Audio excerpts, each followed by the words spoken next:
Hello, everyone, and welcome into the Appalachian Wireless Sports Overtime Show. I am Tommy Poole. For the last time at the high school level, it was football night in the Bluegrass here on a Friday night. State championships being decided in Lexington. Let's waste no time and get right into it, as all of the teams fighting for a state title were mountain teams. We go to the 6-time state champs in Belfry, taking on the 2-time champs in Bell County for the 3A state title. Two legendary coaches right there in Philip Haywood and Dudley Hilton. How about to the action, though? Pirates strike first, and it's the first time Bell County would trail all season long. Isaac Dixon there 7-0, but back come Bell. London Stepney recovers his own fumble, 17-6 there. Bell cuts the lead. Belfry once again giving it to the right guy, Isaac Dixon, the play fake, and he is gone for the 69-yard tutter, 14-6. Pirates continuing to strike. Back and forth they go. Hunter Bailey punches it in for Bell County. They trail 17-12 at the break. Second half now, Belfry salted the game away. The same play they used to get here. Isaac Dixon puts Belfry up 23-12. Then same thing, other side. This time it's Ben Bentley. He finds the corner. Belfry up 30-12. Bell County would add a late touchdown, but it is not enough. Belfry taking home the state title to Pike County. They win 30-22 is the final there, handing Bell County their first loss of the season. Let's send it out to Kroger Field, where Will Puckett and Willie Hope are there live with more. Boys.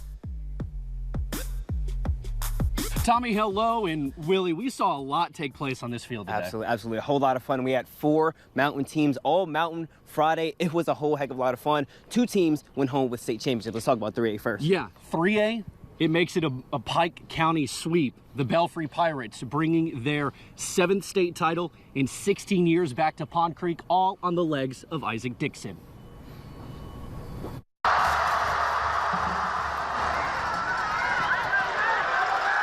Well, I think it says a lot about football in Pike County.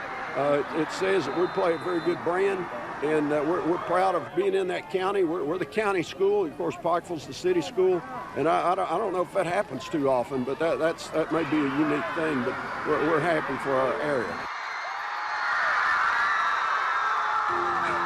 And this year, it's been rough. Football's my life, and missing those games really hurt. But I told my teammates I'd come back and I would do the best I could to help them out, and that's what I try to do. Honestly, that's a great feeling. A good example of that right there is going to be Isaac Dixon, MVP. If he gets MVP, we got MVP. That's all I can say. This backfield's something special. It's brothers. So this one, Willie, was a lot better, unfortunately, than the first game that we saw, but absolute elation on one side, heartbreak on the other. Heartbreak for Dudley Hilton and the Bobcats. This is actually Bell County's first loss in a state championship game. They were 2-0 previously, those coming in 1991, 2008. And Dudley Hilton loses his first state championship game. He was 3-0. He had one with Bourbon County back in 1997. However, Hilton was proud of his players and especially his quarterback, London Stepney. I'm proud of our football team. We come down here and played a very good football team, and I knew they were. And I thought we was into it. We had a drive down here we stumped our toe on, but I still thought we was in the football game, and that's just part of it. They scored more than we did. He's a competitor, and he's did a good job. In London, he can do things with the football, and Belfry did a good job. I don't know how many yards London got here tonight, but, I thought he went up and down the field and got 3 good touchdowns against them. And I said it'd take about 4 or 5 to beat them, and sure enough, we didn't get the 4 or 5. But London is special. He did a good job out here tonight. So, the Bobcats couldn't get it done, but London Stepney had quite the game. 265 total yards. He accounted for all 2 of those touchdowns. I mean, the kid did it all, but unfortunately, Bell County could not get it done. Yeah, he was all Bell County's offense. That game was really good, Willie, but let's get to the first game. It got out of hand quickly. Pikeville running all over Paintsville. They did. Of course, we'll get to that one coming up in a little bit, but like you said, Pikeville dominated that one for now. We'll send it back to you, Tommy, in the studio. Yeah, thank you, Willie. Like you said, we will get to that in just a minute, but here you go. Again, the 3A state championship. Belfry wins their 7th title in school history, 30-20. The final, Bell County trailed for the first time this season in the state title game, and they never led this ball game. So quite the turn of events there for the end of the season. Still a great season for the Bell County Bobcats, London Stephanie and all of those guys there on the Bobcats as well. And of course, a great season for Belfry as well as they bring home that state title. And with that, we have settled one Mountain Championship game as Belfry is your 2019 3A state champions. But still to come, the Pikeville Panthers have arrived back in the mountains with their 5th title. We will show you the highlights and break down the Pikeville-Paintsville rivalry at Kroger Field for a state championship after the timeout.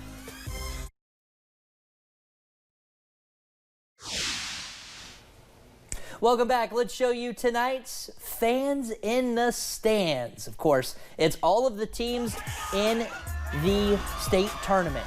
We go to all of the communities and the 4 teams that showed out in Lexington to cheer their high school athletes on for a state title. So congrats to Pikeville, Paintsville, Belfry, and Bell County for making it to the state finals, and shout out to their fans for showing up. Paintsville and Pikeville set a new Class 1A record attendance record with 7,840 people there. So congratulations again, Mountains. You are tonight's fans in the stands.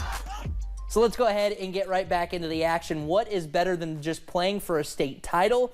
Playing your rival. That's the treat the Mountains had to kick off the first day of the state tournament. Our first all-mountain final of the day. It was Paintsville taking on Pikeville. These two separated by less than 40 miles on US 23. They were separated by just 1 point the last time they played. The Panthers wanted to change that. How about the scoop and score there by Brody Birchfield on the first drive? Pikeville up 7-0.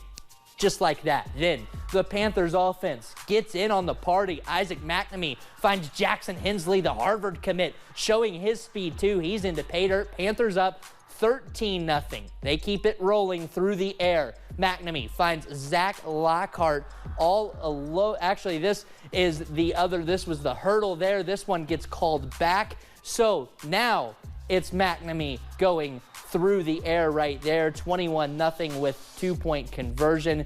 Then how about one more time from McNamee hitting Jackson Hensley again for 6. Panthers up 28-0 heading into the locker room. They get the ball to start the second half. And guess who? It's John Collum fighting his way into the end zone. 34-0 Pikeville. 2-point conversion is there. So the running clock would go, and Pikeville just goes on to defeat Paintsville 43-0. The final as the Panthers complete the sweep on the year, going a perfect record. They win their 5th state title. Paintsville, though, they had their first trip to that title game, their first appearance since 1985. So a great season there by them as well. Let's go back out to Kroger Field with Will Puckett and Willie Hope to break down this game a little bit more.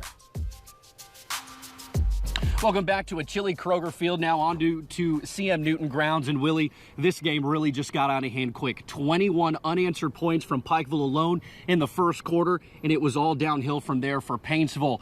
The Panthers had to grind out their regular season win over the Tigers 9-8, but they cruised in this one.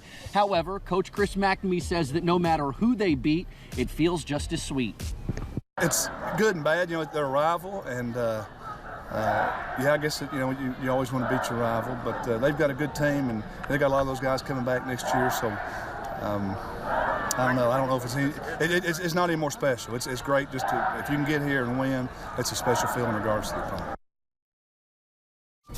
Now, Willie, for Coach McNamee, he said it's just as sweet no matter who you beat. But on the other side, for Coach Joe Chirico, it has to be a little bit more bitter for him losing to his rival and as big as they did in the state championship. Oh, absolutely, absolutely. They got down quick, a fumble early, and then just couldn't really find their footing once Pikeville scored 21 first quarter points in this one. Kind of put in the game away early. Now, the fumble on the opening play combined with Pikeville's potent offense set the Tigers back too far. However, this team has a number of juniors, so they will be back next year. With Coach Joe Chirico talked about his senior class and all the love he has for them.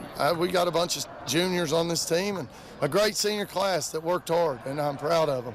And, that's one thing I'm going to do is go tell them how much I love them. They all know it, but, situation like this is tough, it's hard, you know, there's a winner and a loser in all these situations. And like I said to my team on the field, there's a lot of teams that like to be right where we're at right now.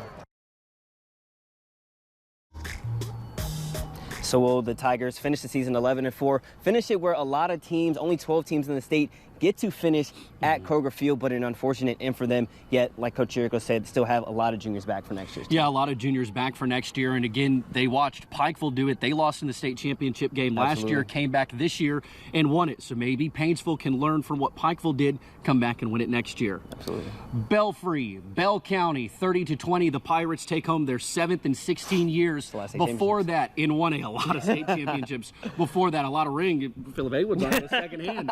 Before that, 43-0, Pikeville over Paintsville in the 1A tilt. Willie, my man, we're going to be back here tomorrow. We got two more tomorrow. 1 o'clock, Somerset, Mayfield, 4:30. Boyle County versus the Johnson Central Golden Eagles. For Willie Hope, I'm Will Puckett. Tommy, we're going to send it back to you in the warm confines of Studio A.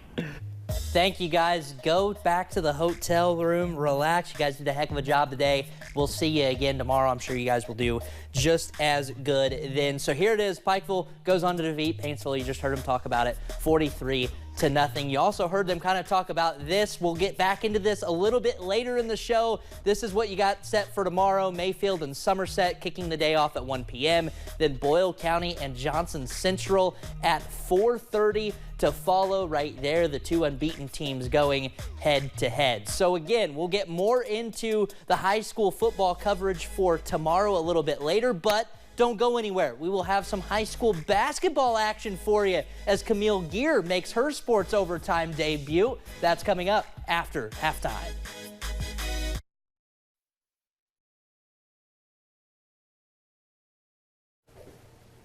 Welcome back. Now, we showed you highlights and reaction from the big day at Kroger Field, but the basketball season did start this week, which means we've got highlights from the hardwood as well as those. Now, let's toss it over to myself, and we'll get this thing started. Now, the game tonight was actually supposed to be Hazard and Paintsville, but they changed it, so we're going to get right into those highlights.